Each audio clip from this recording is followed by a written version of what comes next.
नमस्कार दोस्तों, स्वागत है आपका हमारे चैनल हॉरर हंटर्स पर। यहाँ हम आपको सुनाते हैं दिल दहला देने वाली डरावनी कहानियां और भूतिया किस्से। अगर आप भी हैं हॉरर स्टोरीज के शौकीन और चाहते हैं सिहरन भरे अनुभवों का मजा, तो हमारे चैनल को सब्सक्राइब करें और घंटी के निशान को दबाना न भूलें। तैयार हो जाइए डर के एक नए सफर के लिए। मैं राकेश बीते 15 सालों से ट्रक चला रहा हूं। सड़कों ने मुझे जिंदगी के मायने सिखाए हैं। सूरज की लाली और चांद की शीतलता में गुजरे लम्हों ने मेरा साथ दिया है, मगर पिछले कुछ हफ्तों से वही सड़कें अब मुझे डराने लगी हैं। एक खौफनाक सफर ने मेरी जिंदगी को पलट कर रख दिया है। वो सफर जिसने मुझे एक ऐसे खौफ से रूबरू कराया जिस पर यकीन करना मुश्किल था। एक यक्षिणी का साया। ये कहानी उस रात की है जब मैं अकेला यमुनानगर से दिल्ली की तरफ जा रहा था। ट्रक में लोहे का सामान भरा था, जिसकी वजह से रात के सन्नाटे में भी खटपट की आवाजें आती रहती थीं। हवा में उमस थी और रोड पर एसएल ट्रैफिक। हरियाणा का इलाका पार कर चुका था, तभी सामने से एक अजीब सी रोशनी दिखाई दी। पहले तो लगा शायद किसी गाड़ी की हेडलाइट है, पर वो रोशनी न तो कम हुई न ही करीब आई। करीब जाने पर देखा, सड़क के किनारे एक पेड़ के नीचे एक महिला खड़ी थी। सफेद साड़ी पहने वो अंधेरे में भी हल्के से चमक रही थी। मैंने गाड़ी धीमी की। रात के इस वक्त अकेली महिला को देखकर सहानुभूति हुई। शायद लिफ्ट मांग रही होगी। गाड़ी रोककर शीशा नीचे किया तो वो और करीब आ गई। उसका चेहरा साफ नहीं दिख रहा था, पर उसकी आवाज मीठी थी। दिल्ली जा रही हूं भाई साहब, लिफ्ट दे देते? मना करने का मन नहीं हुआ। अकेले सफर वैसे भी थकाऊ होता है, थोड़ी बातचीत हो जाने से अच्छा लगता है। वो पीछे वाले सीट पर चढ़ गई।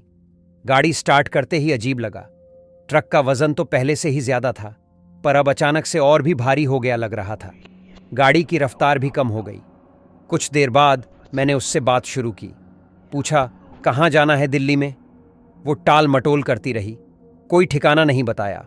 फिर धीरे धीरे उसने बातें शुरू की। मीठी मीठी बातें, मेरी तारीफें करने लगी। रास्ता कट गया, पता ही नहीं चला। जब दिल्ली पहुंचने के करीब आया तो उसने कहा, आगे थोड़ा रोक दीजिएगा।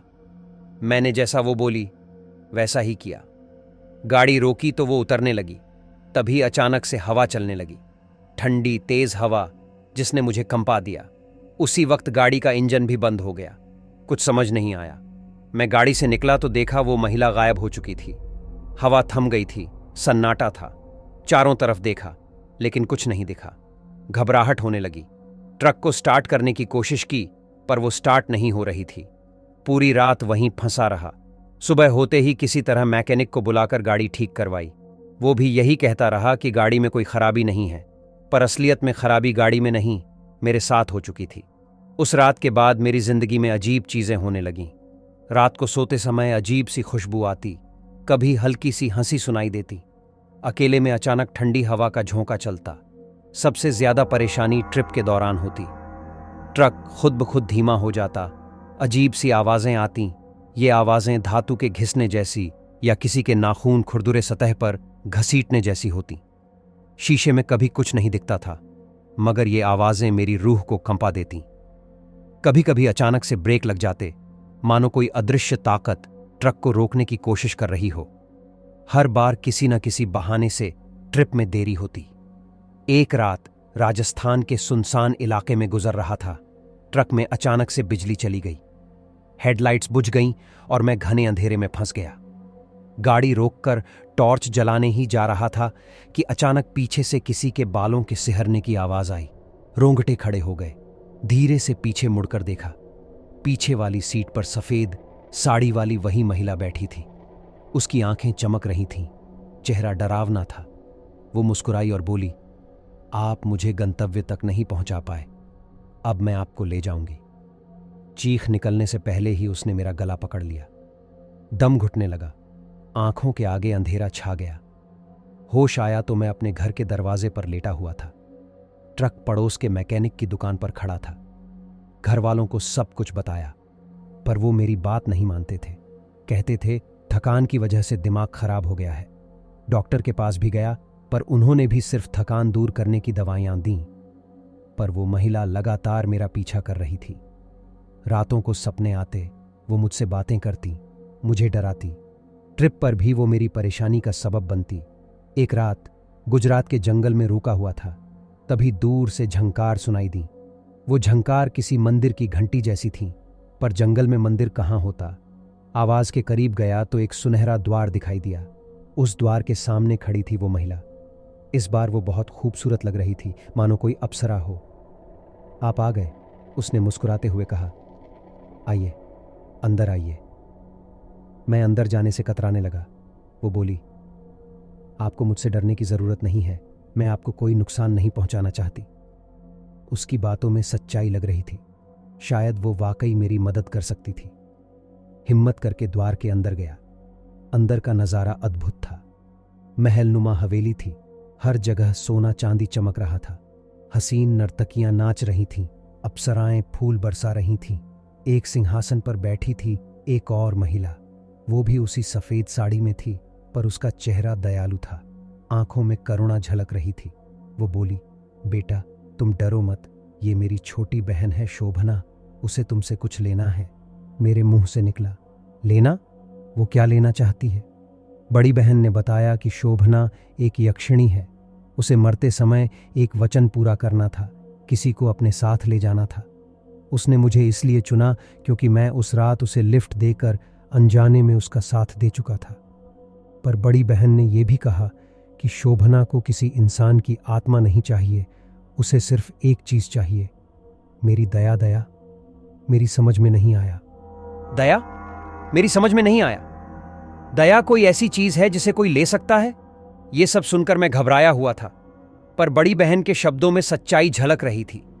वह बोली, शोभना को श्राप मिला है। गुस्से और क्रोध में उसने एक आशिक को श्राप दिया था, जिसके कारण उसे यक्षिणी बनना पड़ा। अब मुक्ति पाने के लिए उसे किसी इंसान की सच्ची दया की जरूरत है। तभी शोभना मेरे पास आई।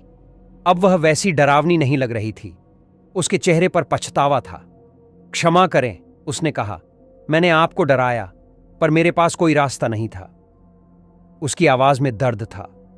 मैंने महसूस किया कि वह वाकई पछता रही है। मैंने सोचा, शायद वाकई उसे मेरी दया की जरूरत है। मैंने उससे कहा, मैं आपको माफ करता हूं। शोभना मुस्कुराई, एक ऐसी मुस्कान जो मानो हजारों दीप जला देती हो। उसी पल महल गायब हो गया। मैं फिर से जंगल में था, पेड़ों के बीच खड़ा हुआ। सुबह होते ही किसी ट्रक वाले ने मुझे देखा और अपने साथ ले लिया। घर पहुंचते ही मैंने पूजा की, शोभना के लिए भी प्रार्थना की, उसकी मुक्ति के लिए। धीरे धीरे चीजें बदलने लगीं। ट्रिप में आने वाली अजीब आवाजें बंद हो गईं। गाड़ी भी पहले जैसी चलने लगी। रातों को नींद आने लगी। वो सपने भी नहीं आए। कुछ महीनों बाद एक रात अचानक से दरवाजे पर दस्तक हुई। दरवाजा खोला तो देखा सामने वही बड़ी बहन खड़ी थी। आप? मैं हैरान रह गया। वह मुस्कुराई, आपने मेरी बहन की मदद की, उसकी मुक्ति हो गई है। वो आपको धन्यवाद देने आई थी। पर उसने एक पल रुका, फिर बोला, शोभना अब यक्ष नहीं रही, वो एक साधारण लड़की बन गई है, मगर उसे इस दुनिया में कोई नहीं जानता। क्या आप उसे अपने घर आश्रय दे सकते हैं? मैं कुछ बोल पाता उससे पहले ही पीछे से एक लड़की निकली, साधारण सी दिखने वाली लड़की, पर उसकी आंखों में एक अजीब सी चमक थी। उसने मेरी तरफ देखा और मुस्कुराई। शायद वो मुस्कान ही शोभना का मेरा शुक्रिया अदा करने का तरीका था। मैंने उन्हें घर के अंदर आने का इशारा किया। ये नई जिंदगी, ये नया रिश्ता मेरे लिए एक अनोखा अनुभव था।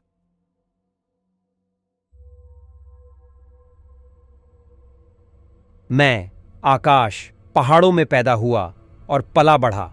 बचपन से ही मैंने अपने दादा से डाकिनियों की कहानियां सुनी थीं। रात के अंधेरे में अलाव की रोशनी में दादा की कहानियां डरावनी भी लगती थीं और रोमांचक भी। वह बताते थे कि डाकिनियां खूबसूरत औरतें होती हैं जो अकेले शख्स को बहला फुसलाकर मौत के घाट उतार देती हैं। उनके बाल लंबे और घने होते हैं जो रात में हवा में लहराते हैं। उनकी आंखें चमकती हैं और उनकी हंसी खौफनाक होती है। मैं हमेशा इन कहानियों को सिर्फ कहानी ही मानता था। डाकिनियां जैसा कोई भूत नहीं होता, ये सब पहाड़ों के लोगों को डराने का तरीका है। ऐसा ही सोचता हुआ मैं 20 साल का हो गया। फिर एक दिन मेरी जिंदगी बदल गई। उस साल मानसून देर से आया। बारिश न होने से चारों तरफ सूखा पड़ गया। जंगल सूख चुके थे और नदियां कमजोर पड़ गई थीं। हमारे गांव में भी पानी की किल्लत हो गई। एक दिन गांव के मुखिया ने ऐलान किया कि जो कोई भी जंगल के उस पार से पानी लाएगा उसे इनाम दिया जाएगा। जंगल के उस पार एक छोटी सी झील थी जिसके बारे में कहा जाता था कि वहां हमेशा पानी रहता है। मगर दिक्कत यह थी कि जंगल खतरनाक था। जंगली जानवरों के अलावा वहां डाकिनियों का भी डर रहता था। गांव का कोई भी नौजवान इस काम के लिए तैयार नहीं हुआ। आखिरकार हार मानकर खुद मुखिया ने जाने का फैसला किया, मगर वह वापस नहीं आया। कुछ दिनों बाद उसकी लाश जंगल के किनारे मिली। उसका चेहरा डर से सफेद पड़ा हुआ था और उसकी आंखें खुली थीं। गांव में दहशत फैल गई। सब लोग कहने लगे कि उसे डाकिनी ने मार डाला। मुझे भी डर लग रहा था, मगर गांव के लोगों के लिए पानी लाना जरूरी था। मैंने फैसला किया कि मैं जंगल जाऊंगा। सुबह होते ही मैंने थोड़ा राशन और एक मटका लेकर निकल पड़ा। जंगल घना था और सूरज की रोशनी भी वहां मुश्किल से ही पहुंच पाती थी। कुछ देर चलने के बाद मुझे एक मीठी सी खुशबू आने लगी। ये खुशबू किसी फूल की तरह थी, मगर उसमें एक नशीलापन भी था। थोड़ा आगे चलकर मैंने देखा कि एक झरने के पास एक खूबसूरत औरत खड़ी है। वह सफ़ेद साड़ी पहने थी और उसके बाल खुले हुए थे। उसकी आंखें बड़ी बड़ी और चमकदार थीं। उसकी मुस्कान इतनी मनमोहक थी कि मैं देखता ही रह गया। वह बोली, आप कौन हैं और कहाँ जा रहे हैं? मैंने उसे बताया कि मैं गांव के लिए पानी लाने जा रहा हूं। वह हंसी। उसकी हंसी में एक अजीब सी खनक थी। पानी तो दूर है, उसने कहा, लेकिन अगर आप प्यासे हैं तो ये लीजिए। वह अपने हाथ से मुझे एक पत्ते पर रखा हुआ पानी पिलाने लगी। मैंने पानी पी लिया। पानी बहुत मीठा था, मगर उसे पीते ही मुझे नींद आने लगी। मैं वहीं ज़मीन पर बैठ गया और सो गया। कुछ देर बाद अचानक मेरी आंख खुल गई। मैं उसी जगह बैठा था, मगर सामने वो औरत नहीं थी। उसकी जगह पर एक बूढ़ी औरत बैठी थी। उसकी आंखें लाल थीं और उसके चेहरे पर झुर्रियां थीं। आवाज़ सुनकर मेरा होश उड़ गया। मैं बुरी तरह घबरा गया था। डर के मारे मैं कुछ बोल भी नहीं पा रहा था। बूढ़ी औरत ने कहा, वह डाकिनी थी। वो तुम्हें मारना चाहती थी, मगर मैंने तुम्हें बचा लिया। मैंने पूछा, आप कौन हैं? मैं झील की रक्षक हूं, उसने जवाब दिया। डाकिनियां अक्सर यहां आती हैं और लोगों को बहलाकर मार देती हैं। मैं उनकी कोशिशें नाकाम करती हूं। मैंने उसे धन्यवाद दिया और कहा कि मुझे पानी लाना है। बूढ़ी औरत ने कहा, पानी झील के पास नहीं है, वो बहुत दूर है, मगर मैं तुम्हें रास्ता दिखा सकती हूं। वह मुझे झील तक ले गई। रास्ते में उसने मुझे बताया कि डाकिनियां रात में ही अपना शिकार करती हैं। दिन के उजाले में उनकी शक्ति कम हो जाती है। झील तक पहुंचने में काफी देर हो गई थी। सूरज ढलना शुरू हो गया था। मैंने जल्दी से जल्दी मटका भर लिया और वापस जाने के लिए तैयार हुआ। बूढ़ी औरत ने कहा, वापसी में सावधान रहना। रात होने से पहले गांव पहुंचने की कोशिश करना। मैंने झील से निकला और वापस जंगल की तरफ चल पड़ा। जंगल में अब अंधेरा छा चुका था। पेड़ों की परछाइयां डरावनी लग रही थीं। हर आवाज मुझे डरा देती थी। कुछ देर बाद मुझे फिर से वो मीठी खुशबू आने लगी। मेरा दिमाग घूमने लगा और पैर लड़खड़ाने लगे। मैंने जोर लगाकर चलना शुरू किया। तभी सामने से वही डाकिनी आती दिखाई दी। उसकी आंखें चमक रही थीं और उसके बाल हवा में लहरा रहे थे। वह हंसी। अरे, आप तो वापस आ गए। मैंने उससे दूर भागने की कोशिश की, मगर मैं जितना तेज भागता वो उतनी ही पास आ जाती। वह बोली, आप भाग क्यों रहे हैं? मैं आपकी मदद कर सकती हूं। उसकी बातों में न आने का मैंने फैसला कर लिया था। मैं चुपचाप चलता रहा। वह फिर बोली, आपको पता नहीं, जंगल में जंगली जानवर भी घूमते हैं। अगर आप मेरी बात मानते हैं तो मैं आपको सही रास्ते पर ले चल सकती हूं। मैंने उसे नजरअंदाज किया। वह गुस्से से बोली, ठीक है, जैसी आपकी मर्जी, मगर याद रखिएगा, आपने मेरी मदद लेने से इनकार कर दिया है। वह गायब हो गई। मैं घबराया हुआ था, मगर हार नहीं माना। मैं चलता रहा। कुछ देर बाद अचानक मुझे एक भेड़िए का हौंकना सुनाई दिया। मैं डर के मारे वहीं रुक गया। तभी सामने से एक विशाल भेड़िया आता दिखाई दिया। उसकी आंखें लाल थीं और उसके दांत बाहर निकले हुए थे। मैंने सोचा कि अब मेरा अंत हो गया, मगर तभी मुझे याद आया कि डाकिनी ने क्या कहा था। मैंने हिम्मत जुटाकर भेड़िए की तरफ एक पत्थर फेंका। भेड़िया गुस्से से दहाड़ने लगा, मगर वो मेरी तरफ नहीं आया। वो डाकिनी की तरफ गया। जो कुछ दूर खड़ी होकर मुझे देख रही थी। वह डाकिनी को कुछ कहने लगा। डाकिनी ने उसे जवाब दिया, मगर मैं उनकी बातें नहीं समझ पाया। फिर वो दोनों जंगल में गायब हो गए। मैं कुछ देर वहीं खड़ा रहा, डर के मारे हिल भी नहीं पा रहा था। कुछ देर बाद मैंने सांस ली और चलना शुरू किया। रात गहरा चुकी थी। जंगल में अंधेरा इतना घना था कि हाथ आगे बढ़ाते भी कुछ दिखाई नहीं देता था। पेड़ों की टहनियां मेरे चेहरे से छू रही थीं और अजीब सी आवाजें आ रही थीं। मुझे भूख लग रही थी और प्यास भी तेज हो गई थी, मगर सबसे ज्यादा डर मुझे डाकिनी का लग रहा था, कहीं वो फिर से ना आ जाए। कुछ देर चलने के बाद अचानक मुझे एक धुआं उठता हुआ दिखाई दिया। उम्मीद की किरण जगी, शायद कोई गांव या किसी का डेरा होगा। मैं धीरे धीरे धुएं की तरफ बढ़ने लगा। थोड़ी दूर चलने के बाद मैंने देखा कि एक छोटी सी झोपड़ी है। झोपड़ी के बाहर अलाव जल रहा था। झोपड़ी के अंदर से रोशनी आ रही थी। मैं झोपड़ी के दरवाजे पर गया और दरवाजा खटखटाया। कुछ देर बाद दरवाजा खुला। दरवाजे पर एक बूढ़ा साधु खड़ा था। उसके सफेद बाल लंबे थे और उसकी आंखों में ज्ञान की चमक थी। साधु ने मुझे देखा और मुस्कुराया। बोला, आओ बेटा, अंदर आओ। मैं झोपड़ी के अंदर गया। अंदर एक छोटी सी चटाई बिछी हुई थी और एक तरफ आग जल रही थी। साधु ने मुझे चटाई पर बैठने का इशारा किया। मैंने उसे बताया कि मैं जंगल में खो गया था। साधु ने मेरी बात सुनी और फिर बोला, मैं जानता था तुम रास्ता भटक जाओगे। डाकिनी इस जंगल की रक्षक नहीं बल्कि शिकारी है। मैं चौंक गया। वह आगे बोला, वह अक्सर लोगों को रास्ते से भटकाती है और फिर उनका शिकार करती है। मैंने बताया कि रास्ते में मुझे झील की रक्षक औरत भी मिली थी। साधु ने सिर हिलाया। हां, वो सच्ची रक्षक है। उसने ही तुम्हें मेरी झोपड़ी तक पहुंचाया है। मैंने साधु को धन्यवाद दिया। उसने मुझे रोटी और दाल दी। खाना खाकर थोड़ा आराम महसूस हुआ। साधु ने मुझे बताया कि वो कई सालों से इस जंगल में रहता है और डाकिनी की हर चाल जानता है। सुबह होते ही उसने मुझे गांव का रास्ता बताया। उसने मुझे एक ताबीज भी दिया और कहा कि यह ताबीज मुझे डाकिनी से बचाएगा। मैंने साधु को फिर से धन्यवाद दिया और झोपड़ी से निकल पड़ा। सुबह की रोशनी में जंगल कम डरावना लग रहा था। मैं जल्दी से जल्दी चलता रहा। कुछ देर बाद दूर से मुझे गांव का धुआं दिखाई दिया। मेरे पैर खुशी से नाच उठे। मैं तेजी से चल पड़ा। आखिरकार मैं गांव पहुंच गया। गांव वाले मुझे देखकर हैरान रह गए। उन्होंने सोचा था कि मैं मर चुका हूं। मैंने उन्हें सब कुछ बताया, डाकिनी, झील की रक्षक और साधु। गांव वालों को मेरी बात पर यकीन नहीं हुआ, मगर मैंने जो भी बताया था सच था। उस दिन के बाद मैंने जंगल में जाना कभी पसंद नहीं किया। गांव वालों ने भी जंगल से पानी लाना बंद कर दिया। कुछ दिनों बाद गांव के बाहर एक नदी बहने लगी। शायद ये झील की रक्षक का आशीर्वाद था। हालांकि कभी कभी रात में मुझे जंगल से एक महिला की हंसी सुनाई देती है। तब मुझे पता चल जाता है कि डाकिनी अभी भी वहीं है, इस जंगल में, किसी और के शिकार की ताक में। सालों बीत गए। गांव में नदी बहने लगी थी और हमारा जीवन पहले जैसा सुखद हो गया था। मैंने शादी कर ली और मेरे 2 बच्चे हो गए। डाकिनी की कहानी अब एक पुरानी दंत कथा बन चुकी थी, जिसे बच्चे रात में सुनकर थरथराते थे। एक दिन गांव में एक अजीब सी बीमारी फैल गई। लोग अचानक से कमजोर पड़ने लगते थे और उनकी नींद उड़ जाती थी। रात में उन्हें बुखार आता और बड़बड़ाते रहते थे। कई लोग मर भी गए। गांव के डॉक्टर कुछ समझ नहीं पाए। दवाइयां काम नहीं कर रही थीं। गांव में फिर से दहशत का माहौल बन गया।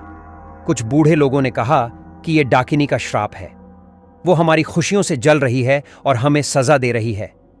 मुझे उनकी बातें बचपन की कहानियों जैसी लगीं, मगर गांव वालों के चेहरों पर डर साफ दिखाई दे रहा था। मैंने फैसला किया कि उस साधु से फिर से मिलना चाहिए। शायद वो इस बीमारी का कोई इलाज बता सके। सुबह होते ही मैं जंगल की तरफ चल पड़ा। सालों बाद जंगल में आना मुझे अजीब लग रहा था। पेड़ पौधे पहले जैसे ही थे, मगर अब मुझे उनमें कोई डर नहीं लग रहा था।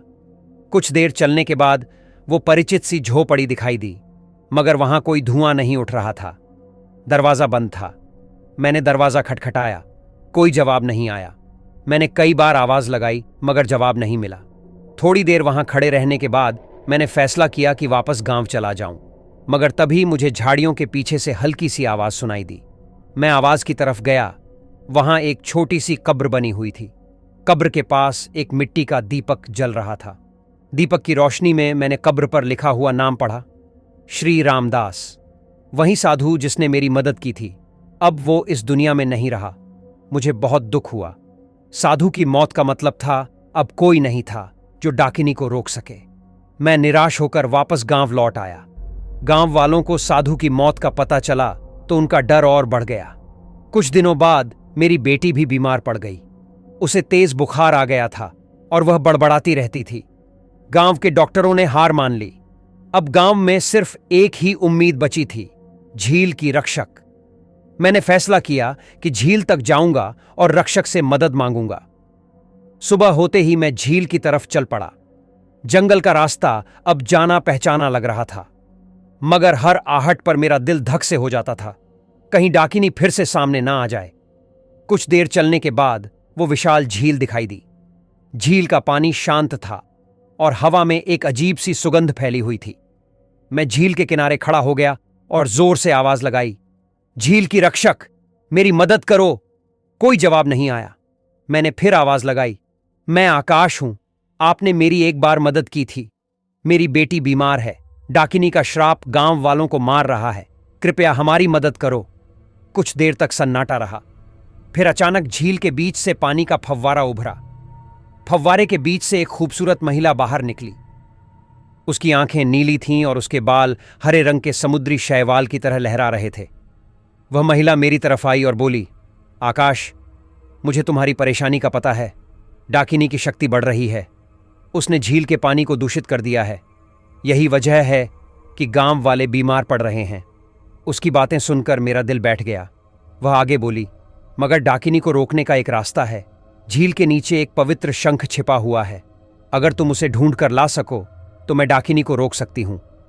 मैंने बिना हिचकिचाहट के हामी भर दी। वह महिला बोली, झील के अंदर जाना खतरनाक है, वहां डाकिनी के राक्षस रहते हैं, मगर तुम्हें मेरा आशीर्वाद है, तुम्हें कोई नुकसान नहीं पहुंचेगा। मैंने उसका धन्यवाद किया और झील के किनारे कपड़े उतारकर पानी में कूद गया। झील का पानी बर्फीला था। मैं नीचे की तरफ डूबने लगा। आंखें खोलना मुश्किल था। अचानक मुझे कुछ हाथों ने पकड़ लिया। मैंने आंखें खोली। मेरे सामने भयानक राक्षस खड़े थे। उनकी आंखें लाल थीं और उनके मुंह से जहर टपक रहा था। मैं डर के मारे चिल्लाने लगा, मगर मेरी आवाज पानी में दब गई। तभी मुझे याद आया रक्षक का आशीर्वाद। मैंने हिम्मत जुटाकर राक्षसों से लड़ना शुरू कर दिया। हालांकि राक्षस ताकतवर थे, मगर मैं भी हार मानने को तैयार नहीं था। मैं उन्हें चकमा देकर आगे बढ़ता रहा। थोड़ी देर बाद झील के नीचे एक चमकती हुई चीज दिखाई दी। वो शंख था। मैंने तेजी से तैरकर शंख को उठा लिया और वापस ऊपर की तरफ गया। राक्षसों ने मुझे रोकने की कोशिश की, मगर मैं उनसे बच निकलने में कामयाब हो गया। कुछ ही देर में मैं झील के बाहर आ गया। झील की रक्षक वहीं खड़ी थी। मैंने उसे शंख दिखाया। उसने शंख लिया और उसमें फूंका। शंख से निकली हुई ध्वनि पूरे जंगल में गूंज उठी। पेड़ हिलने लगे और जमीन कांपने लगी। तभी अचानक डाकिनी सामने आई। उसकी आंखों में गुस्सा भरा हुआ था। वह चीखी, तुमने मेरा खेल बिगाड़ दिया, आकाश! झील की रक्षक ने शंख को हवा में उठा लिया। शंख से निकली हुई तेज रोशनी ने डाकिनी को घेर लिया। डाकिनी चीखने लगी। उसकी खूबसूरत त्वचा झुलसने लगी और उसके बाल जल उठे। डाकिनी ने रक्षक पर हमला करने की कोशिश की, मगर रक्षक ने उसे पानी का एक शक्तिशाली गोला मारा। गोले से टकराने के बाद डाकिनी हवा में उछलकर दूर जंगल में जा गिरी। शंख की रोशनी कम होने लगी। झील की रक्षक थक गई थी। वह बोली, डाकिनी कमजोर हो गई है, मगर पूरी तरह से खत्म नहीं हुई। वो वापस आने की कोशिश करेगी। मैंने पूछा, तो अब क्या होगा? रक्षक मुस्कुराई, अब तुम्हें सतर्क रहना होगा। डाकिनी को जंगल से बाहर ना निकलने देना। ये शंख उसकी शक्ति को कमजोर रखेगा। मैंने शंख को लिया और रक्षक को धन्यवाद दिया। मैं झील से बाहर निकला और अपने कपड़े पहनकर गांव की तरफ चल पड़ा। गांव पहुंचते ही मैंने सभी को झील में हुए के बारे में बताया। उन्होंने मेरी बात सुनी और राहत की सांस ली। शंख को गांव के मंदिर में रखा गया। हर दिन पूजा की जाती थी ताकि डाकिनी की शक्ति कमजोर रहे। कुछ दिनों बाद बीमारी खत्म हो गई। गांव वाले स्वस्थ हो गए और उनकी खुशियां वापस आ गईं। मैं जंगल की रखवाली करने लगा। मैं हर रात जंगल में पहरा देता ताकि डाकिनी वापस ना आ सके। हालांकि कभी कभी रात में मुझे जंगल से हंसी की गूंज सुनाई देती है। तब मुझे पता चल जाता है कि डाकिनी पूरी तरह से खत्म नहीं हुई है, मगर अब वो कमजोर है और गांव को कोई नुकसान नहीं पहुंचा सकती। शायद कभी ना कभी वो पूरी तरह से खत्म हो जाएगी, मगर तब तक मुझे पहरा देना है। अपनी बेटी, अपने गांव और अपनी जमीन की रक्षा करनी है। डाकिनी की कहानी शायद खत्म ना हो, मगर ये कहानी अब डर की नहीं बल्कि हिम्मत की कहानी बन चुकी है।